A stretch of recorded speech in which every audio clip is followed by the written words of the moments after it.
The Paueru Gai neighborhood, Powell Street area, was home to over 8,000 Japanese Canadians before the Second World War, until our families, our ancestors, were violently uprooted and put in internment camps, incarcerated, and forced after, and even and lost all their possessions and their property and anything that they owned.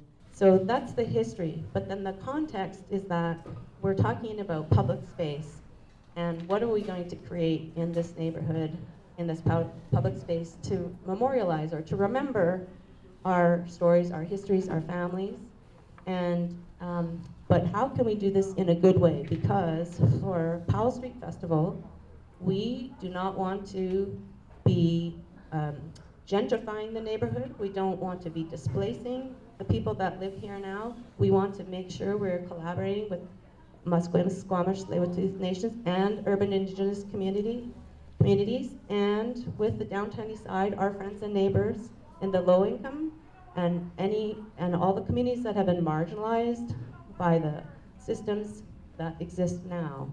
And we are trying to make change. So we don't want any memorial project to be at the cost of those things. And that's really important. That's why we've gathered everybody here, because there's lots of other people that also want to remember the community here. And they aren't thinking about any of these things. And we want to make sure that they know there are people thinking about these things. So that's why we gathered you all to talk about these ideas.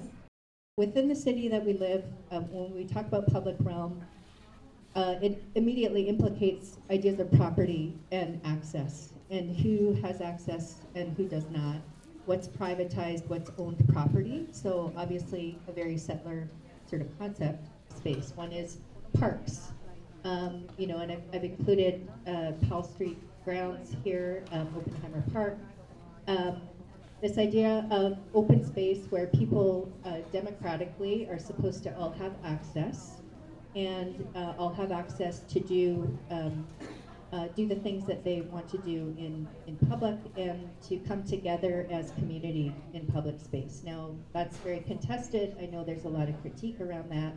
Who has access and for how long? What is become clear to us is just how important the process of engagement, of working with all of you, with this community, in helping to develop ideas that really resonate with people who live here, who people call Paueru Gai home. Other examples that we've explored over years, many years, working with Grace Aiko Thompson, one of our elders in the community, around the Asahi baseball team. And I remember when the work was being done on the park to do renovations, there was a lot of discussion about the removal of the baseball fence, which we had advocated for keeping, because it is an artifact. It is an artifact of this place as a sporting event, and the Asahi obviously being a big aspect of that. And even today, there's baseball played at that site.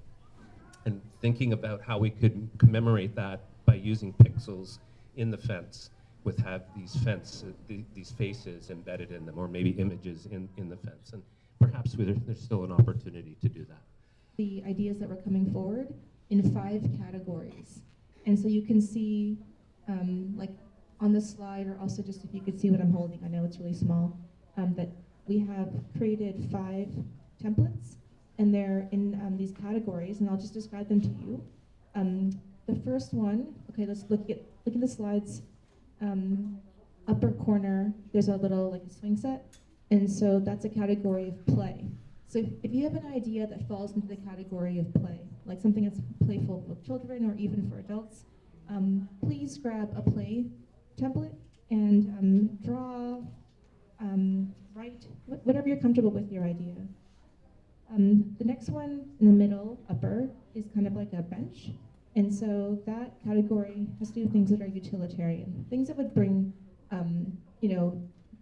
some sort of practical use to the neighborhood. It could be like benches, it could be infrastructure like fresh water, water fountains, places to clean, bathe, and so on. So that is that category. And you can see that button that we're showing talks about water, actually.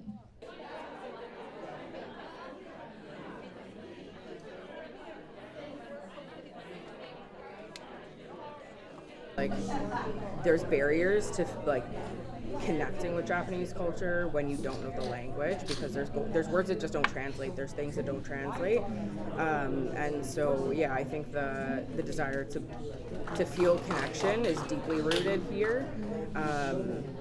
And I think the language school is like a huge piece of that puzzle. Where does the community begin and end? And so we had a conversation about the Chinese Canadian community and also Hoganzali, the kind of African Canadian community, which was erased, and thinking about, what are we wrapping our arms around, kind of spatially, territorially, when we think about commemoration in this neighborhood? Where does neighborhood begin and end? So it's kind of a question that came up, that was kind of quite interesting.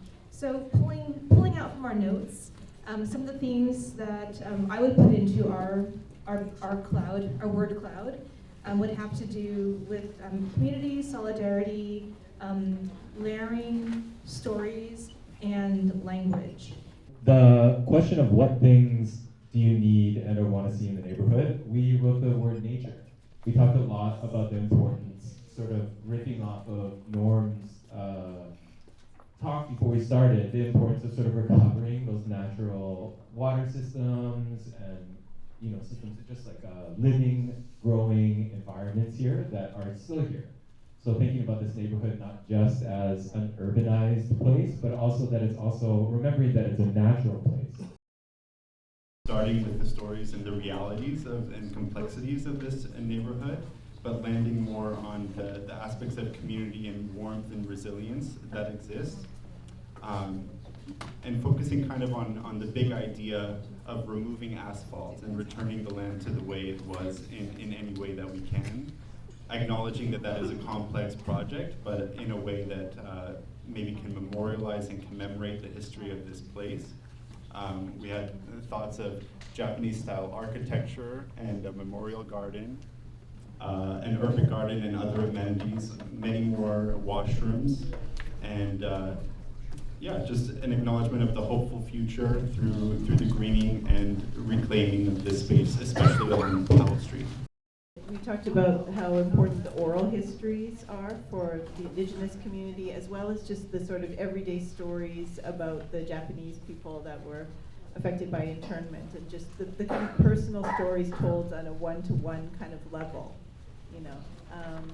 and then also the physical history of the street as well, certain important, buildings or markers that can remind people in the area of who was here previously and what's happened here, because with new development that all can get erased very easily. We also talked about another type of ephemeral activity that could be games or film screenings, so allowing people to have access to Japanese films, anime, that could also bring people together.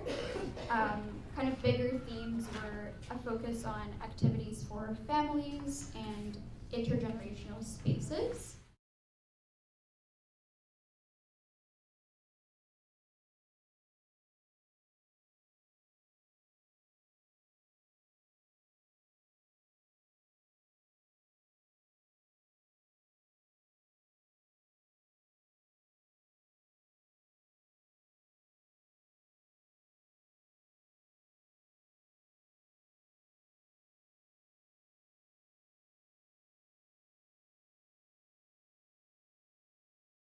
that the hot water?